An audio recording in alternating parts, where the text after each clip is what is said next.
All right, well, we're going to go ahead and begin, and so anybody else we can just pick up once they join. Just want to thank everybody for joining this afternoon. Again, my name is Roy Barker. I'm with More Diversified Services, and we're going to, as part of our continuing series of Plug-in and Prosper webinars, we're going to present part two of our 10 critical steps to employee retention, and these will cover steps 6 through 10. For anybody that may have missed our last webinar, we did have some technical issues with the internet connection and the sound. So what I have done is I re-recorded it. It's on our YouTube page at MDS Senior Living, and you can go over there and look at the first part on steps 1 through 5 if you would like. So this is a slightly different format for those of you who haven't joined us before. What we do is just do a 30-minute format, basically just an information dump, and then if we don't have time for questions, what I encourage you to do is reach out to me directly. You can either give me a call, my number will be published, or you can give me an email at this roybarker@m-d-s.com, and I'd be glad to answer any questions or talk over anything that you may have to discuss. And then also please take just a few minutes at the end of this presentation to fill out just a 2-question survey. Today's outlines, basically I'm going to tell you a little bit about More Diversified Services, myself, why employee retention is important, and then a short recap of steps 1 through 5, and then we'll get to the critical steps 6 through 10.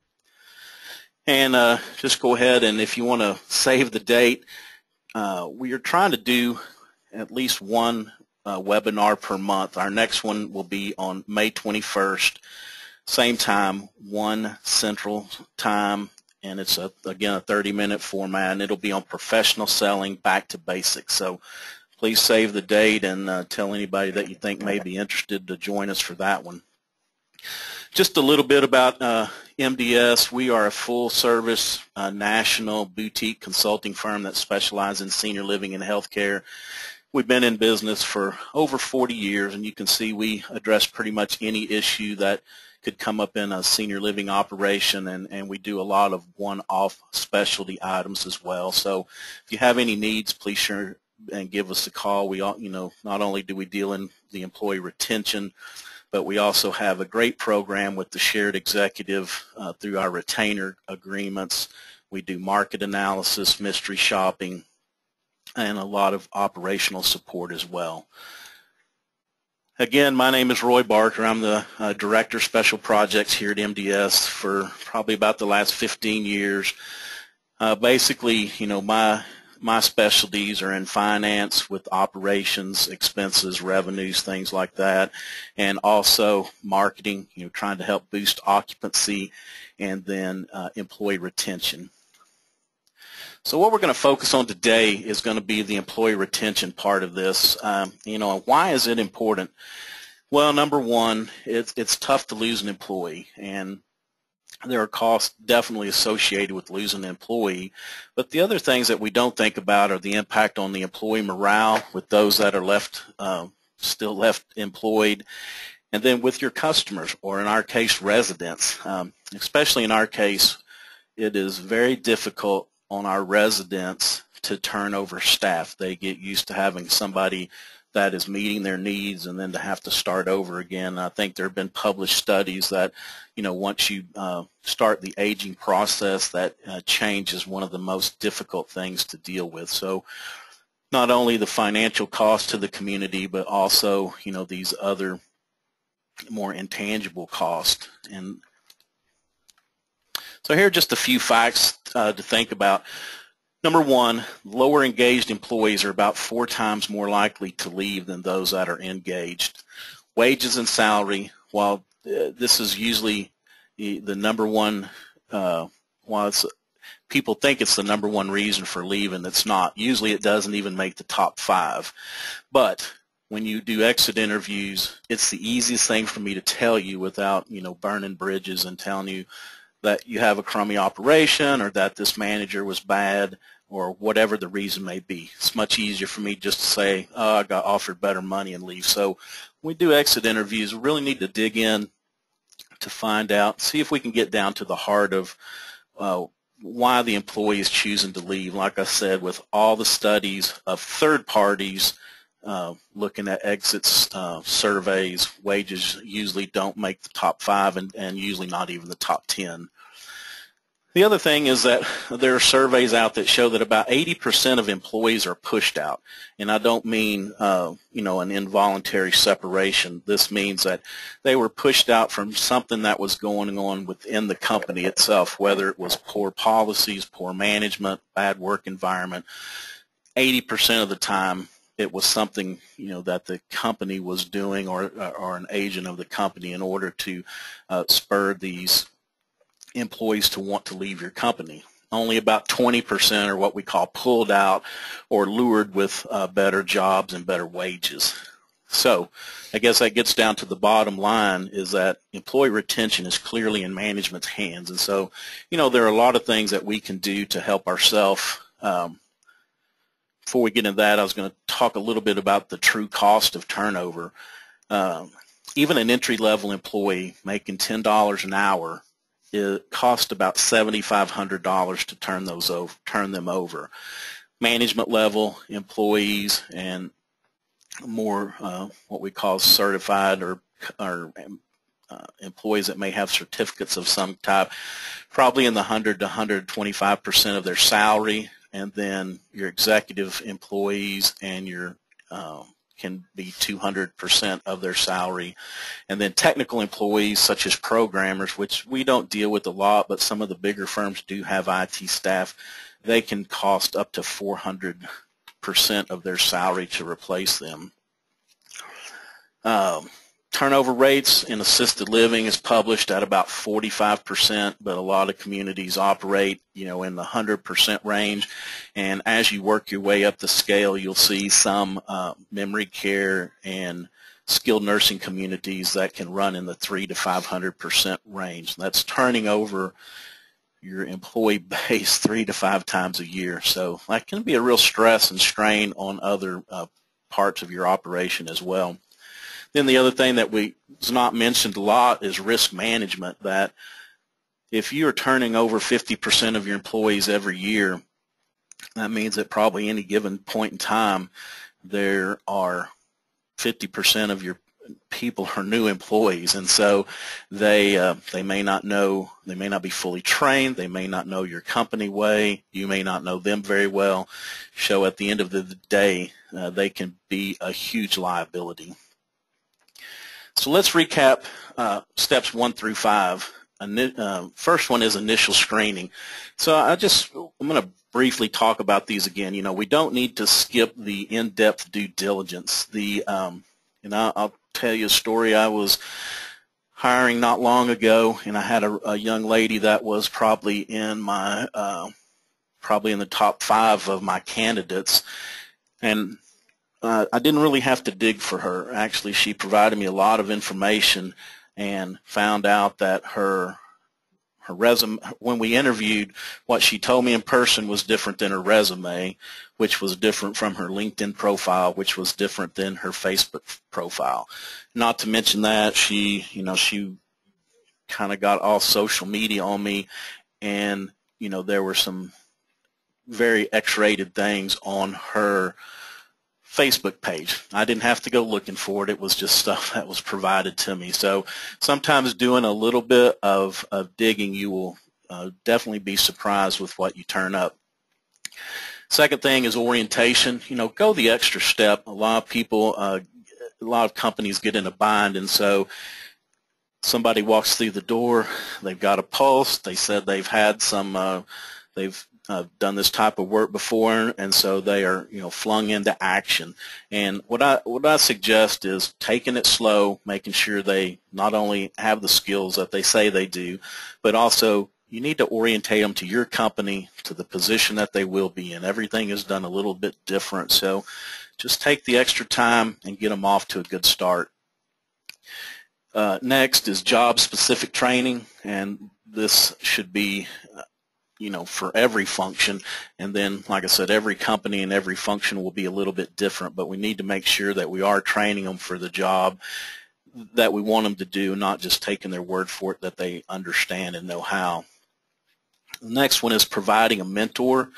And this has gotten to be a very big issue, but this can be very, very helpful because not only can it take some pressure off of your management, but what it can do is gives a new employee kind of a peer that maybe they don't feel as intimidated to go to when they need help or can't remember something or need a question answered. So it's much easier for them to approach one of their peers than to maybe go to management or executive director level.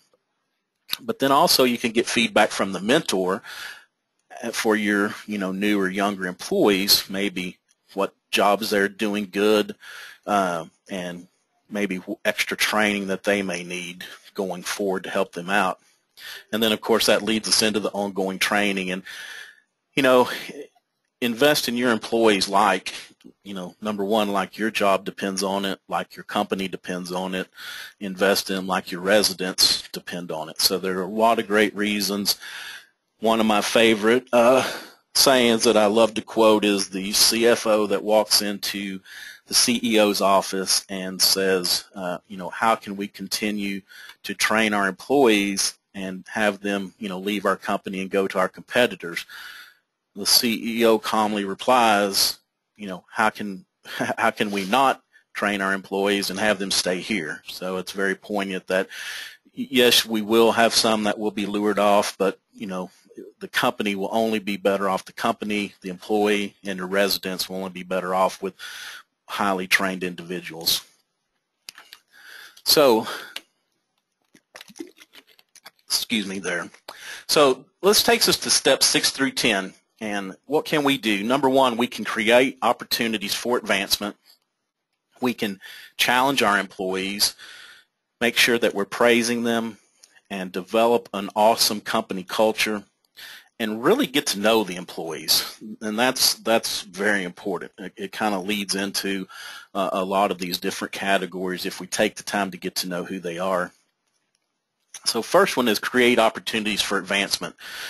Like we said, an investment in the employees, it's an investment in the company, it's an investment in your residents.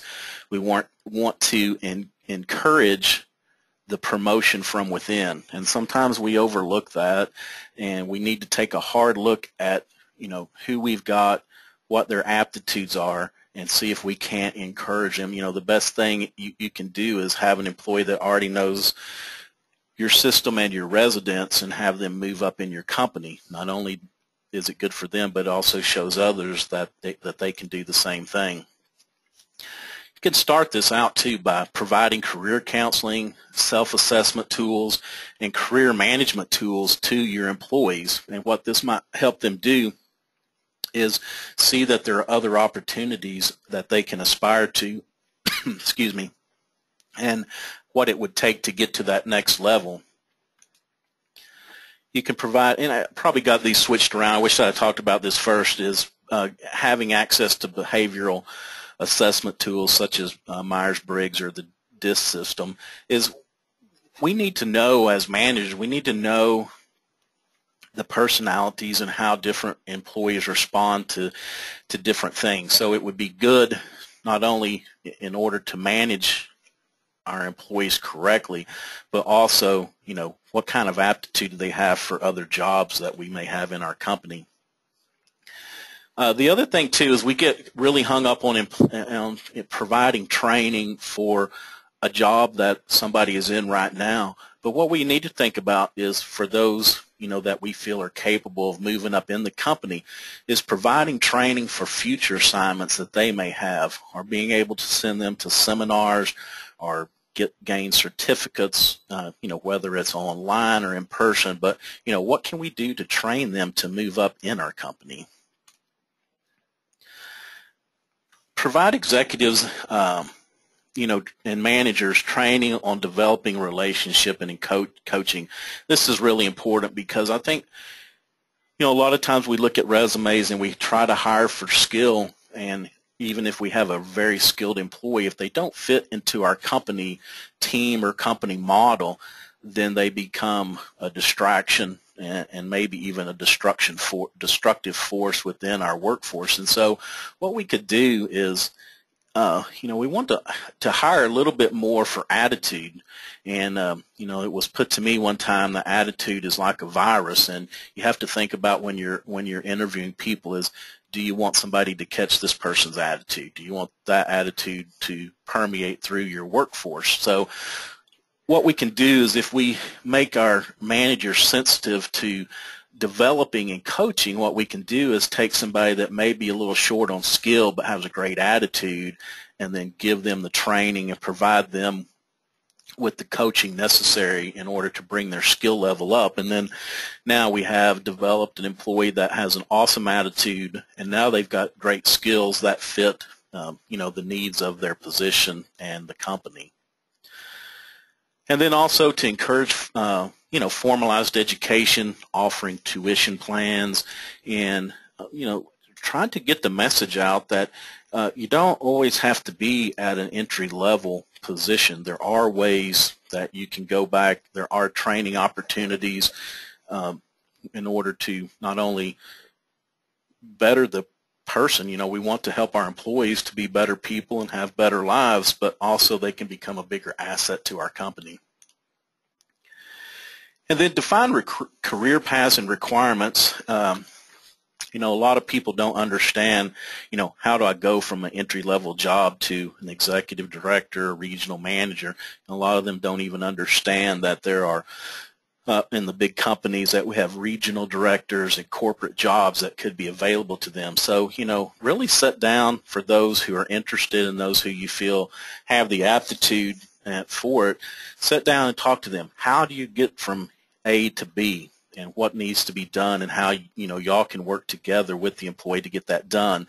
And then the other thing is, don't have artificial barriers such as time limits. A lot of people get timed out in positions because they have to be here for 2 or 3 years, and by that point they've already moved on. So you have to evaluate each employee differently to make sure that you can move them through the system as quick as possible. The other thing is challenging employees. We need to set the stage for this by providing all employees the bigger picture of what's going on, either at the community or at the company. Sometimes we get so focused on getting them in one job that they don't understand. It's just like a receptionist at any retirement community they go to. They don't usually understand the importance of their job. They are the first person that people will meet when they come through the door, have to be smiling and have a great big personality. But if we don't sit down and tell them this, that you could be the difference between somebody wanting to live at our community versus going to a competitor, they don't understand that. So let's set the stage by kind of showing them how they interact with the big picture. Giving temporary managerial assignments. If you have a manager that's out on vacation or has to take a leave of absence, instead of getting another manager to try to cover that, see if there's an employee within that peer group that can step up and not, perform their job as well as taking on some of the managerial responsibilities while their manager is out. This will be a great test to, help them see if they are ready to move up, to see what skills they may need to brush up on in order to be ready to move up. Cross-train identified employees, and I say this carefully because we can't just do this with everybody, but we want to, if we have somebody that's doing a great job in another department, we may want to get them some cross-training time, and that way maybe they can't move up in their line of command, but maybe they would be eligible to take over another group. So let's look for other opportunities and not get locked into thinking if they are in this one department that's where they have to stay. They may have aspirations of moving out of that as well.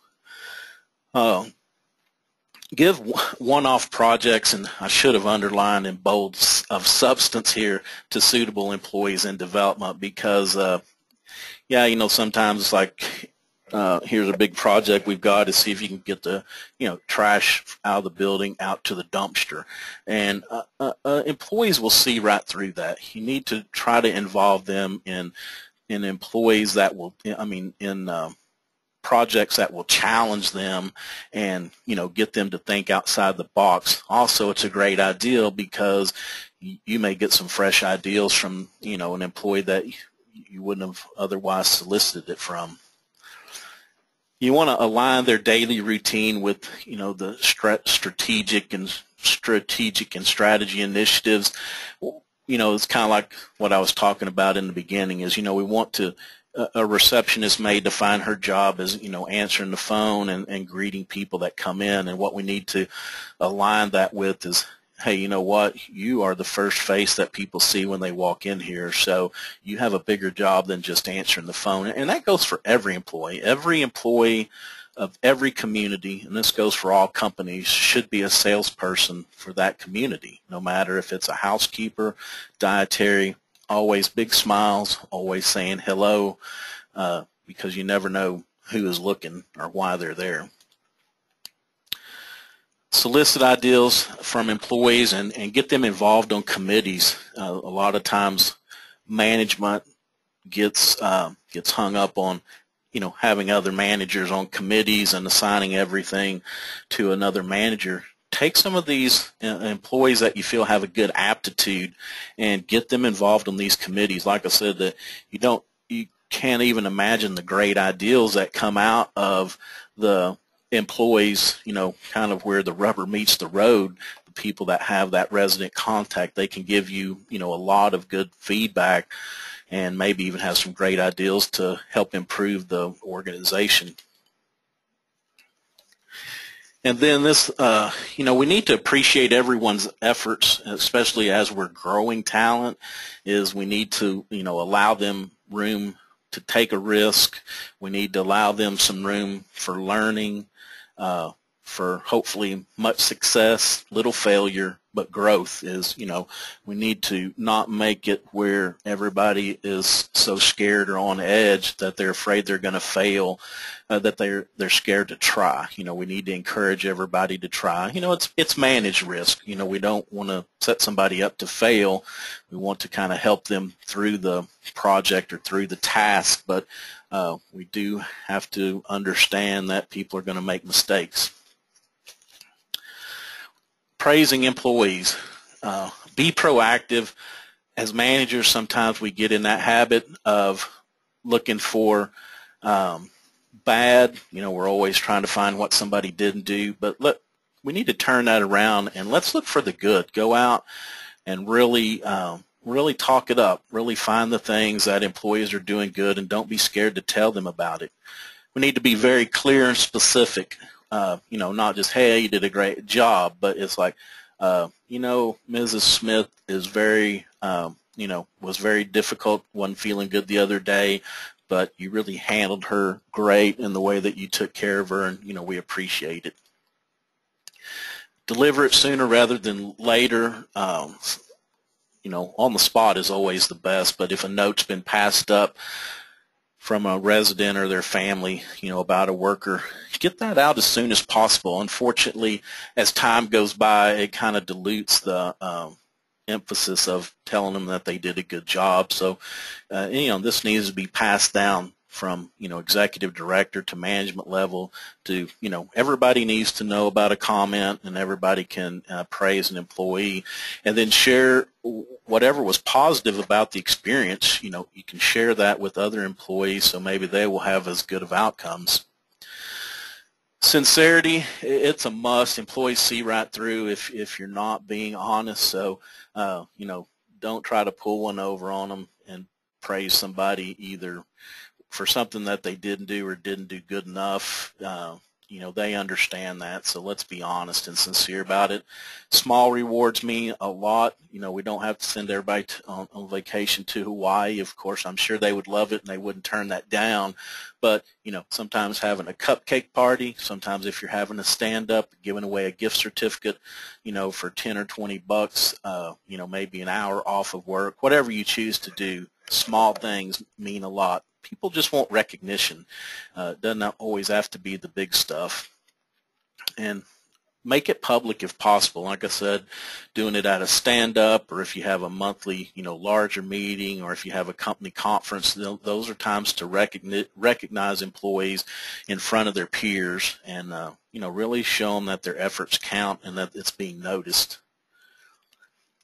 and refrain from the constructive but. And that, a lot of times we get into that habit is, hey, you did an awesome job, but, you could have done this or should have done that. So let's just give that praise and let it go. We can be constructive and give them hints on what they could do different or better at another time.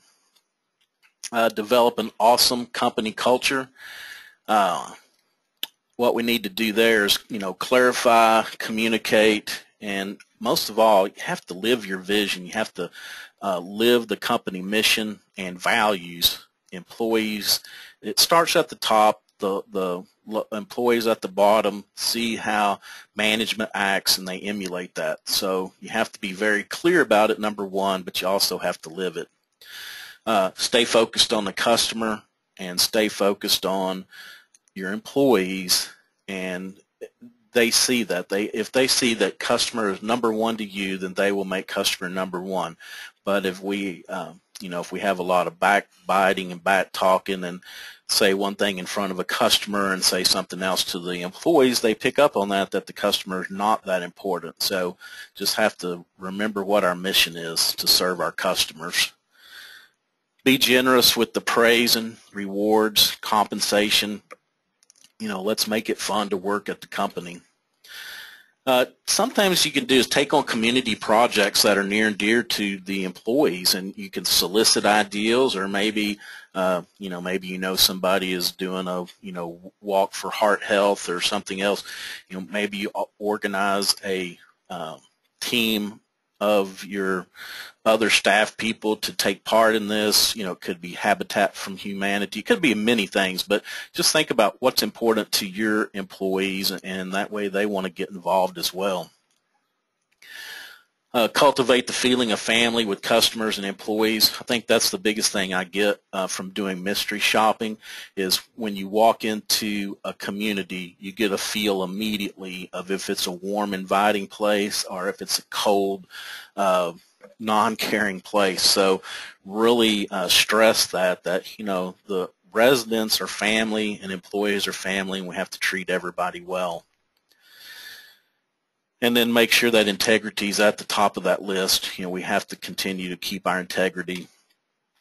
And I can't stress it enough. Management has to live this every day. No two ways about it. It's just the most important. Really get to know your employees. We've got to go but beyond the name, rank, and serial number. When I used to work for another company, I had people underneath me. Other managers were always surprised that I knew their wives, I knew their kids, I knew who played baseball, basketball, football, I knew what was going on. And you don't have to grill or quiz or be, intrusional. Sometimes if you just be quiet and listen, you pick up a lot. And I just think it's important, because I've dealt with a lot of companies, and when we sit down and start talking about employee turnover, well, who are you turning over?